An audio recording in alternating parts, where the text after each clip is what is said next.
అందరికీ నమస్కారం. మనం నవరాత్రి 2వ రోజు బ్రహ్మచారిణి అమ్మవారిని కొలుస్తాం. అయితే బ్రహ్మచారిణి అనే వర్డ్ని అంటే ఆ పదాన్ని చూస్తే ఏంటంటే బ్రహ్మని ఆచరించే సాధకుడని, ఇంకోటి బ్రహ్మచర్యంతో బ్రహ్మని ఆచరించే సాధకుడని. అయితే రెండింటికి డిఫరెన్స్ ఏంటి అంటే బ్రహ్మ అంటే అల్టిమేట్ కాన్షియస్నెస్. సో ఆ అల్టిమేట్ కాన్షియస్నెస్ని రీచ్ అయ్యే అంటే ఆచరించే అంటే ఫాలో చేసే సాధకుడు. సాధకుడు అంటే ద ప్రాక్టీషనర్, అంటే ఎవరైతే ఈ స్పిరిచువల్ జర్నీని ప్రాక్టీస్ చేస్తున్నారో వాళ్ళని సాధకుడు అని అంటారు. అయితే ఆ సాధకుడు బ్రహ్మని ఆచరిస్తాడు అని చెప్పేసి. ఇంకోటి ఏంటంటే బ్రహ్మచర్యంతో ఆచరిస్తాడు అని.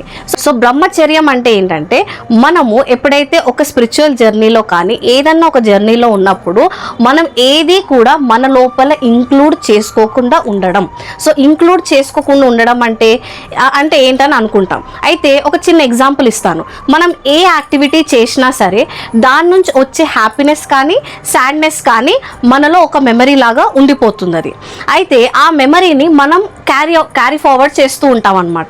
సో అది మనం ఇంక్లూడ్ చేసుకున్నట్టు. కాకపోతే బ్రహ్మచర్యంలో ఉన్నప్పుడు ఏంటంటే మనము ఆ ఇంక్లూజివ్ అనేది ఉండదు. సో ఏదైతే దాని నుంచి వచ్చిన గుడ్ కానీ బ్యాడ్ కానీ మనం ఏం చేస్తామంటే కర్మ చేస్తాం. కర్మ చేయకుండా ఉండము. కర్మ అంటే ఫేట్ అని కాదు, యాక్షన్. సో ఏదన్నా సరే మనం పని అనేది చేస్తాం, మనకు ఉన్న డ్యూటీస్ మనము చేస్తూ ఉంటాం. కానీ ఆ డ్యూటీస్ వల్ల వచ్చే ఫలితాలని మనం అది మంచి అయినా సరే చెడైనా సరే మనకి గ్రేట్నెస్ అనేది ఇచ్చుకోమన్నమాట. సో దాన్ని బ్రహ్మచర్యం అని చెప్పేసి అంటారనమాట. సో అలాంటి బ్రహ్మచర్యంతో ఉన్నప్పుడే మనకి స్పిరిచువల్ జర్నీ అనేది చాలా ఈజీగా మనకి ప్రోగ్రెస్ అవుతుందన్నమాట. ఎందుకంటే సాధకుడుగా ఉన్నప్పుడు మనకి ఎన్నో హడల్స్ అనేటివి వస్తూ ఉంటాయి. సో ఆ హడల్స్ అన్నీ కూడా నువ్వు ఇంక్లూజివ్ చేసుకుంటే అంటే దాని నుంచి వచ్చే మంచి కానీ చెడు కానీ నువ్వు ఇంక్లూజివ్ తీసుకుంటే ఏమవుతుందంటే నువ్వు ప్రోగ్రెస్ అవ్వడానికి చాలా డ్రాబ్యాక్స్ అనేటివి వస్తూ ఉంటాయి. ఎందుకంటే నువ్వు ఆ క్యారీ ఫార్వర్డ్ చేయడంలోనే ఉంటావు అనమాట. కాకపోతే ఇక్కడ ఇంక్లూజివ్ అంటే దాని నుంచి వచ్చే నీతి అనేది నువ్వు తీసుకోవాలి. కాకపోతే ఆ ఎమోషన్లో క్యారీ ఆన్ అవ్వకూడదు అనమాట. సో దాన్ని మనం బ్రహ్మచర్యం అనేది అంటాం. సో అలాంటి బ్రహ్మచర్యం ఆచరిస్తూ మనం ఏంటంటే బ్రహ్మని ఆచరించాలి అనేది బ్రహ్మచారిణి అనే పదానికి అర్థం. అయితే బ్రహ్మచారిణి రూపాన్ని చూస్తే ఏంటంటే బ్రహ్మచారిణి అమ్మవారు నిల్చొని ఉంటుంది. అలాగే ఒక చేతిలో కమండలం ఉంటుంది, ఇంకో చేతిలో తనకి జపమాల అనేది ఉంటుంది. అయితే తను నిల్చొని ఎందుకు ఉంటుంది, ఎలాంటి ఒక వాహనం అనేది ఎందుకు లేదు అని అంటే అక్కడ వాహనం లేదు అని మనం చెప్పలేం. వాహనం ఉంది, అదేంటి తన పాదాలే. సో తన పాదాలతోనే తను ఆ స్పిరిచువల్ జర్నీని తను ముందుకు తీసుకెళ్తుంది. అంటే ఇక్కడ తన పాదాలు అంటే ఏంటి అనుకోవచ్చు. సో ఏంటంటే తన సెల్ఫ్ డిటర్మినేషన్, తను నిల్చొని ఉండడం అంటే ఏంటంటే తను ఆ డెసిషన్ మీద ఫర్మ్ ఉంది. అంటే నేను బ్రహ్మని ఆచరిస్తాను అనే డెసిషన్ మీద తను ఫర్మ్ గా నిల్చొని ఉంది. అలాగే ఈ జర్నీలో తను ఏదో ఒక పుషప్ అనేది లేదు, అక్కడ తను సెల్ఫ్ గా వెళ్తుంది అనమాట. సో అందుకనే బ్రహ్మచారిణి అమ్మవారు అనేది నిల్చొని ఉంటుంది. అయితే మనకు ఒక చేతిలో కమండలం అనేది ఉంది. సో ఆ కమండలంలో ఏం స్టోర్ చేస్తారు, జనరల్గా అందరు తెలిసిందే వాటర్ అనేది స్టోర్ చేస్తారు. సో వాటరే ఎందుకు అనంటే వాటర్కి ఒక స్పెషల్ సిగ్నిఫికెన్స్ అనేది ఉంది. ఆ స్పెషల్ సిగ్నిఫికెన్స్ ఏంటిది అనంటే water has memory write from the beginning of this universe. So ఈ యూనివర్స్ స్టార్ట్ అయినప్పటి నుంచి ఏ ఒక్క ఇన్సిడెంట్ జరిగినా ప్రతి ఒక్క ఇన్సిడెంట్ ఇన్ఫర్మేషన్ మెమరీ అనేది వాటర్లో ఉంటుందన్నమాట. అయితే ఆ మెమరీతోనే ఒక సాధకుడికి ఏమి అవసరం, అసలు మెమరీ దేని గురించి ఉండాలి అనేది మనం ఒక చిన్న ఎక్స్టెన్షన్ తీసుకుందాం. సో నవరాత్రి కన్నా వచ్చే ముందు పీరియడ్ ఏమంటామంటే పితృపక్షాలు అని అంటాం. సో పితృపక్షాల తర్వాతనే మనకు నవరాత్రి ఎందుకు వస్తుంది అంటే పితృపక్షాలలో మనం ఏం చేస్తాం, మన పితృదేవులు అంటే మన తాతలు ముత్తాతలు వాళ్ళకన్నా ముత్తాతలని మనం గుర్తు చేసుకొని వాళ్ళకి పూజిస్తాం. అయితే ఇక్కడ ఓన్లీ వాళ్ళనే గుర్తు చేసుకోమని కాదు ఆ పితృపక్షాల సిగ్నిఫికెన్స్ అనేది. ఏంటంటే ఇప్పుడు నువ్వు ఒక మనిషి అవతారం ఎత్తిను.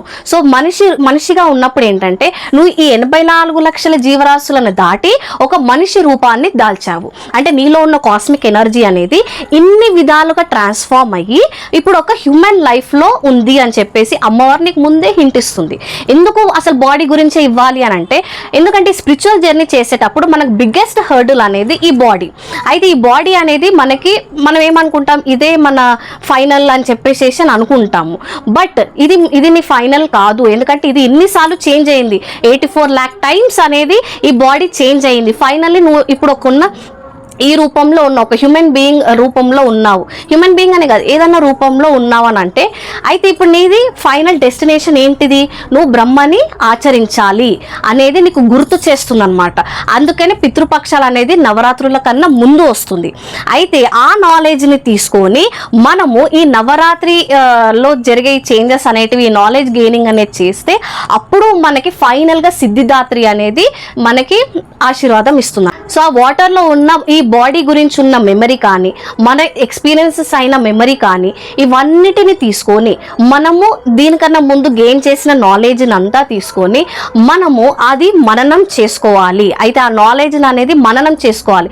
మననం అంటే రిపీటేషన్. సో అందుకని ఇంకో చేతిలో అమ్మవారికి జపమాల అనేది ఉంటుందన్నమాట. సో ఆ జపమాలలో మనకు తెలిసింది ఏదన్నా ఒక జపం చేస్తే ఇన్నిసార్లు 108 టైమ్స్, 100 టైమ్స్, 11 టైమ్స్, సో అలా చేస్తారన్నమాట. పారాయణ చేసినా సరే 5 టైమ్స్, 11 టైమ్స్, ఇక వాళ్ళ తోచినంతగా చేస్తుంటారు. సో ఇదేంటి మననం. ఎందుకు ఆ మననం అనేది చేయాలి, ఎందుకు ఆ రిపీటేషన్ అంటే మనకున్న ఇన్ని ల్యాక్ స్పీసీస్ మనం దాటి వచ్చినాక మన లోపల ఎన్నో మెమరీస్ అనేటివి ఉంటాయి. ఆ మెమరీస్ని ఎరేస్ చేస్తూ చేస్తూ చేస్తూ మెల్లగా మనం ఒక ఫైనల్ పీస్ స్టేట్కి రావాలి అని అంటే అది మనకి అల్టిమేట్ నాలెడ్జ్ అనేది ఇస్తుందన్నమాట. సో ఆ అల్టిమేట్ నాలెడ్జ్ని మనం రిపీటెడ్గా మనం మననం చేయాలి. సో ఇక్కడ ఏం మననం చేయాలి మరి అని అంటే, మనం ఉపనిషత్తులు చేయొచ్చు, వేదాలు చేయొచ్చు, లేదంటే ఏదన్నా మంచి స్టోరీ, రామాయణం, మహాభారతం లాంటివి పురాణాలు ఉన్నాయి, 18 పురాణాలు ఉన్నాయి. సో వాటి గురించి చదవచ్చు. లేదు ఇవన్నీ కాదు అంటే పంచతంత్ర స్టోరీస్ ఉన్నాయి. సో వీటి లాంటి ఏవైనా సరే మంచి నీతినిచ్చే కథలు కానీ, లేకపోతే స్తోత్రాలు కానీ, ఇవన్నిటిని మనం మననం చేస్తూ ఉంటే ఏమవుతుందంటే ఈ పాస్ట్ లైఫ్ మెమరీస్, వాటితో వచ్చే బ్యాగేజెస్ అన్నీ కూడా ఎరేజ్ అవుతూ వస్తాయన్నమాట. సో ఇది అమ్మవారి చేతిలో ఉన్న కమండలంకి, జపమాలకి ఉన్న సిగ్నిఫికెన్స్ అని వైట్ శారీలో ఉంటారు. సో వైట్ శారీయే ఎందుకు అని అంటే, వైట్ కలర్కి ఒక సిగ్నిఫికెన్స్ ఉంది. It can reflect everything, all the negative ఎనర్జీస్ని అది రిఫ్లెక్ట్ చేయగలుగుతుంది. అందుకే మనకు పెళ్ళిళ్ళప్పుడు కానీ, ఏదైనా పూజలు ఉన్నప్పుడు కానీ, అలాగే ఏదైనా డెత్ రిచువల్స్ అయ్యేటప్పుడు కానీ మనకి వైట్ కలర్ క్లోత్సే ప్రిఫర్ చేస్తారు. ఎందుకంటే నెగిటివ్ ఎనర్జీస్ని రిఫ్లెక్ట్ చేసి ఓన్లీ పాజిటివ్ ఎనర్జీస్ని మనం అబ్జార్బ్ చేసుకోవాలి. సో ఎప్పుడైతే ఈ సాధకుడు జర్నీని స్టార్ట్ చేస్తాడో, ఆ జర్నీని స్టార్ట్ చేసినప్పుడు ఎన్నో రకాల ఎనర్జీస్ అనేవి ఇన్ఫ్లుయెన్స్ చేస్తాయి. సో ఎనర్జీస్ అంటే మళ్ళీ మీరు ఏదో ఎక్కువ ఆలోచించవద్దు. సో ఏదన్నా సరే మన చుట్టూ ఉన్న మనుషులే అయి ఉండొచ్చు, పక్కనున్న ఆబ్జెక్ట్సే అయి ఉండొచ్చు, ఎవ్రీథింగ్ క్యారీస్ ఎనర్జీ. సో ఆ ఎనర్జీస్ అనేటివి మనం ఇన్ఫ్లుయెన్స్ చేయకుండా మనం ఆ ఎనర్జీస్ని రిఫ్లెక్ట్ చేస్తూ పాజిటివ్ ఎనర్జీని అబ్జార్బ్ చేసుకోవడానికి వైట్ కలర్ శారీలో ఇద్దరు కూడా మనకి కనిపిస్తారనమాట. ఇంకోటి, మనం అమ్మవారికి పెట్టే ప్రసాదం. సో బ్రహ్మచారిని అమ్మవారికి పెట్టే ప్రసాదం షుగర్. సో షుగర్ ఎందుకు అని అంటే, షుగర్ని ఎలా ఎక్స్ట్రాక్ట్ చేస్తారు, దాని షుగర్ కేన్ని స్క్వీజ్ చేసి షుగర్ కేన్ జ్యూస్ని తీసి దాన్ని ప్రాసెస్ చేసినాక ఫైనల్గా వచ్చే ప్రోడక్ట్ షుగర్ అనమాట. అయితే ఇక్కడ స్క్వీజింగ్ గురించి మనం హైలైట్ చేయాలి. సో స్క్వీజింగ్ అంటే దేన్ని స్క్వీజ్ చేయాలి అని అంటే, ఇందాక మనం మననం అనుకున్నాం కదా. సో ఇలాంటి ఈ పురాణాలు కానీ, ఈ నాలెడ్జ్ ఇచ్చే టాపిక్స్ ఏవైతే ఉన్నాయో వాటన్నిటిని కూడా మనం రిపీటెడ్గా మనం దాన్ని మననం చేస్తూ ఉంటే దాంట్లో ఉన్న సారం, అయితే షుగర్ కేన్ జ్యూస్ అంటాము, సో ఆ సారం అంతా కూడా వస్తుందన్నమాట. సో ఆ సారం అంతా గట్టిపడి మనకి షుగర్ లాగా అందిస్తుంది. గట్టిపడడం అంటే it stays with us. So అది మన మైండ్లో ఉండిపోతుంది. ఆ నాలెడ్జ్ అనేది మన మైండ్లో శాశ్వతంగా ఉండిపోతుంది అనమాట. సో అందుకని మనం షుగర్ని ప్రసాదంగా పెడతామన్నమాట. సో ఇది బ్రహ్మచారిని అమ్మవారి రూపానికి మనం తీసుకున్న సిగ్నిఫికెన్స్. ఐ హోప్ అందరికీ ఫాలో అయ్యిందని అనుకుంటున్నాను. ఇంకోటి నేను యాడ్ చేయాలనుకుంటుంది ఏంటంటే, అందరూ మీ సాయశక్తుల ఏంటంటే మీ పిల్లలకి, లేకపోతే మీ చుట్టుపక్కల ఉన్న పిల్లలకు కూడా సాంస్క్రిట్ లాంగ్వేజ్ని నేర్పివ్వండి. మీరు కూడా నేర్చుకోండి. మీరు నేర్చుకోవాలనుకున్నా సరే మీ పిల్లలకి, చిన్న పిల్లలకి ఇంకా తొందరగా వస్తుంది.